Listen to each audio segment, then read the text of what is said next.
Hey traders, Akil Stokes here. Welcome back to another episode of the Trading Coach Podcast. Thank you as always for joining me. Today, we're going to talk a little bit about the success mindset. By the way, if you guys are new, I'm a Forex trader. I'm also a trading coach and one of the co-founders of tier1trading.com. If you haven't been to the site yet, check out www.tier1trading.com and make sure you take advantage of the free training that we have over there. We've got an amazing free webinar called the Ascension webinar that you can sign up for. And we also have copies of our, I think it was a 4-day trading workshop called Trade to Measure, where we polled thousands of traders and really compiled the most common questions that traders have about the markets and the common struggles, and decided to do 4 days addressing those questions. So most likely, if you have a question about trading, it was answered during that workshop. So make sure you head over to www.tier1trading.com, sign up for that Trade to Measure workshop, and check it out. Now, today was an interesting day. Not the best day, but just like in trading, sometimes the worst days or the tougher days make for the greatest lessons. And it was a Sunday, or it is a Sunday, and something I do on Sunday mornings is I try to go for a long bike ride. I try to bike. I'm getting back into shape now, so I'm running a lot more, I'm lifting a lot more, I'm biking a lot more.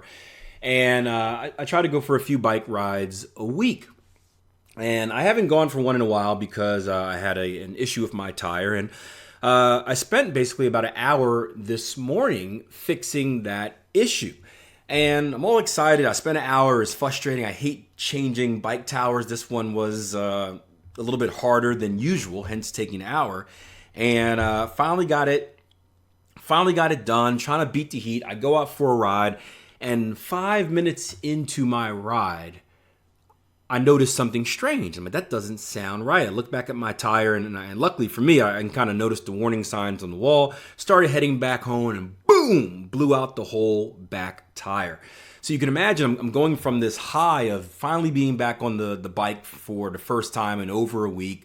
Biking for me is like it's not only physical fitness is a way to get in shape, but it's a form of meditation.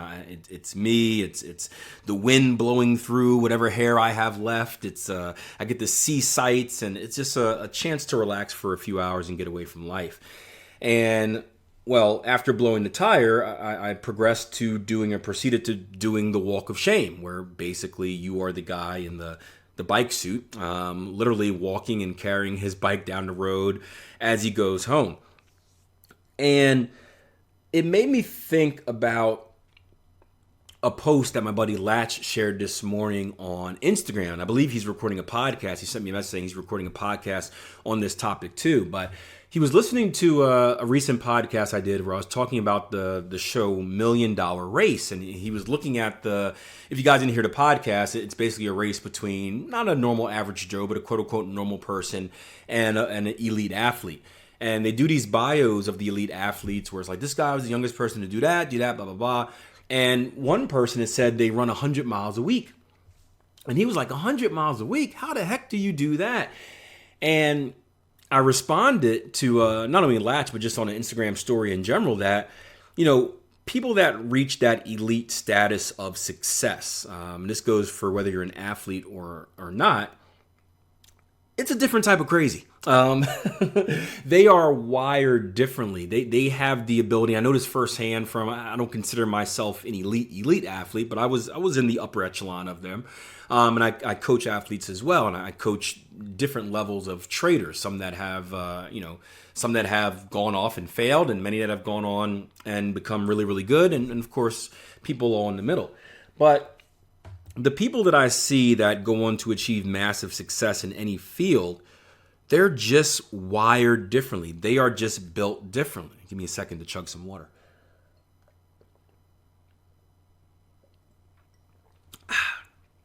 They have the ability to will themselves to do something that their body doesn't want to do, and will themselves to do stuff that most other people wouldn't do.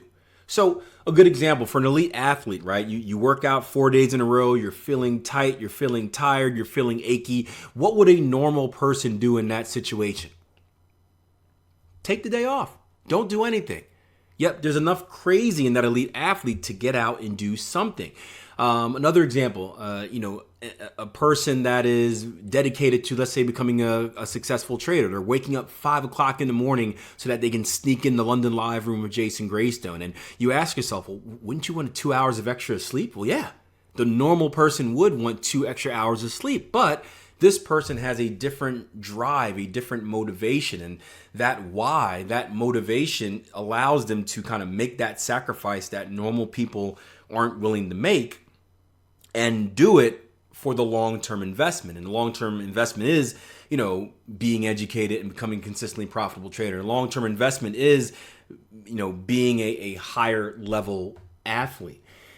And I was walking home this morning on my walk of shame, and the first thing that came to my head is, okay, that's it. I'm gonna go home and just pig out, sit down and do nothing for the rest of the day. And as I was walking, the inner athlete in me said, you know what? F that, right? I was angry. I was upset. I said, as soon as I get that bike in, I'm going for a run. And I went off on a 6-mile run this morning, 6.6-mile run this morning, and said, take that adversity. Take that. I win. I beat you today. And for me, I know that my different type of wiring is this incredible competitiveness, right? I am an incredibly competitive person. Everything is a competition. Nothing is not a competition. And when I say competition, it's not even a competition against others. It's a competition against myself. It's a competition against life. This morning, it was the case of, well, who's going to win, right? The laws of life that said, hey, this bike ride just wasn't meant to be, or me. Well, I'm going to win because I'm going to show you, right? Something said you're not supposed to bike ride today. Something said, Akil, you're not supposed to do something today. Something tested me to be lazy today, and I looked it in the face, I slapped it and ran and said, take that, I win. And I do that in other aspects too, right? Trading is the same way for me. I am passionate about trading. I love trading, but trading is basically a means for me to win at life. A means for me to win at life. And I'm wired to look at everything as a competition. And if you want to reach that higher level of success, you have to be wired the same way. It doesn't have to be the same why. You don't have to be driven by competition. You can be driven by philanthropy, or you can be driven by something else. Whatever drives you to motivate you, you have to have that. But you have to have that thing that separates you from everyone else. And the cool part is that this thing can be changed over time, right? We do a program at the local university called Deliberate Success. And it talks about, as the name says, making success deliberate. So literally rewiring your brain to think in a successful way, right? Taking creating new neural pathways in your brain that tell you to do this instead of doing that. So for you guys that think you don't have that gene, oh, I'm just not cut out. I wasn't born with that competitive gene. I wasn't born to be able to take it the extra mile or do this or do that. That's complete BS, because you can will yourself to do it. It starts with believing, right? It starts with your believing. I did another nice post this morning, a cool quote I found. It said, 6 ethics of life. Before you pray, believe. Before you speak, listen. Before you spend, earn. Before you write, think. Before you quit, try. Before you die, live, right? These are all choices. These are all choices. And one choice leads to the other. And what I'm telling you guys is you can create these choices. You can control the way your brain thinks. You can control each and every one of your actions.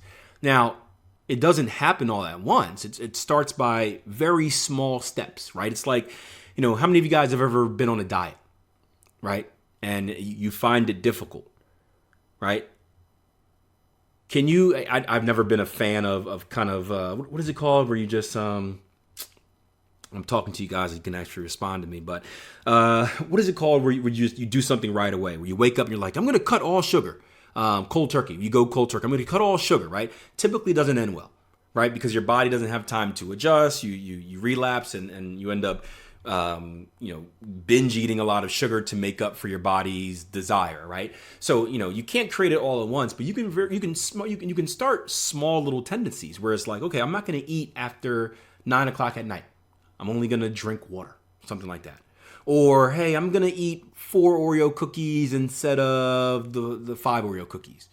Right? And then 4 becomes 3, 3 becomes 2. You start slowly weaning yourself off. Think about creating those neural pathways in the same way, right? Small permanent changes, right? Start small and those changes become permanent, right? I didn't used to wake up 5 o'clock every morning. I got the message the other day. I shared a podcast talking about my training routine. They're like, 5 o'clock, you crazy. I said that there are a bunch of other people that wake up well before me. Jason Greystone, I think, is up 4 o'clock, 4:30 in the morning. Puts me to shame. But I didn't start by waking up 5 o'clock in the morning, right? I weaned myself into that schedule over years and years and years. Where I've always been an early bird. 6:30 is probably my thing. 6:30 to 6:15, 6:15 to 6, 6 to 5:45, 5 to 5:45 to 5:30, and you slowly adjust, right? Another good example is something like self-confidence. I know many of you guys lack self-confidence. I have a great story of a girl we worked with over the years. So we had our track and field championships a few weeks ago. And one of the girls that I coach, she won the open 400-meter dash. She won track athlete of the meet. And she ran the most incredible leg I've ever seen on a relay race. She was 3 seconds behind the leader as she got the baton running anchor leg, and she proceeded to run each and every one of them down. And I look back to this athlete's freshman year, and this was someone that came in with very, very, very low belief in herself and her abilities, very, very, very low self-confidence, meaning barely would say anything, couldn't say anything positive about herself. It was all negative. There was no belief. It was just like a missing person, right? A missing person. And we put her into this deliberate success program. And over the years, you can see she's changing. Her mom would talk to me and say, she says the same thing. She's like, who is this girl? That's not my daughter. I'm like, yeah, it is. And fast forward 4 years of just slowly making habits. And these are daily habits, right? So it's not just like we put her through the workshop and she's fixed, right? We put her through the workshop. She learns some things. We have homework. We say, hey, this is your homework. Start practicing this. She makes the deliberate actions to practice this homework, right? And then we reinforce that on a daily basis. Every day at practice, we reinforce those good habits or those good kind of to be habits until they actually become habits. And you fast forward 4 years later and we're at probably the most pressured situation she's ever been in, right? We are tied for second place in our conference. There's one race left. She's the final leg, and winner, if we beat this team, we get a trophy. If we lose, we don't get a trophy. So it's all on the line here. And I remember we're down a very, very good leg. So it's not like we had our best team. And I remember before the race, I go up to her, right? The race is about to start.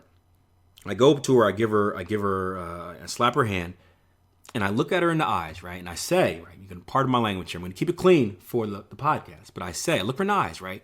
And I say, let's effing go, right?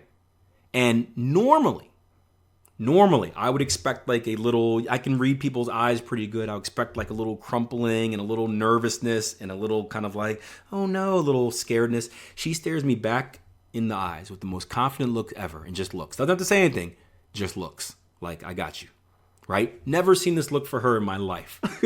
And at that moment, I knew something special was going to happen. Anyway, we proceed to start off the race, right? Our first leg, who was the replacement leg from the girl that was missing, runs a really, really good leg, but everyone else puts their best legs first. So it looks like we're way out of it. We're in 8th place. The team that we have to beat's in first. Our second leg gets the baton. She runs. She brings us from 8th place to 6th place. Our third leg gets the baton. A freshman runs out of her mind, brings us from 6th place to 4th place.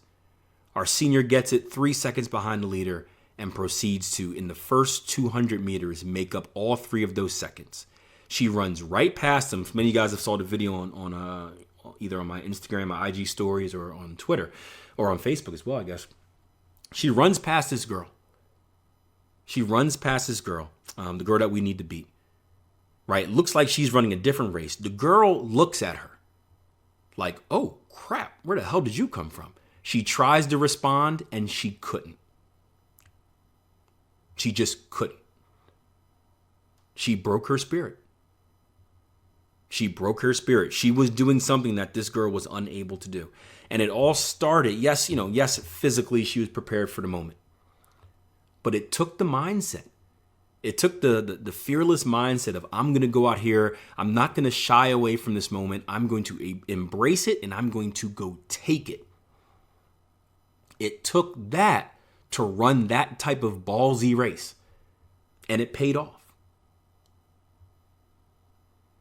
So if you want to be that super successful individual, you have to be wired differently. And you are the one, fortunately, that has the opportunity to do the wiring. The question is, what is your motivation?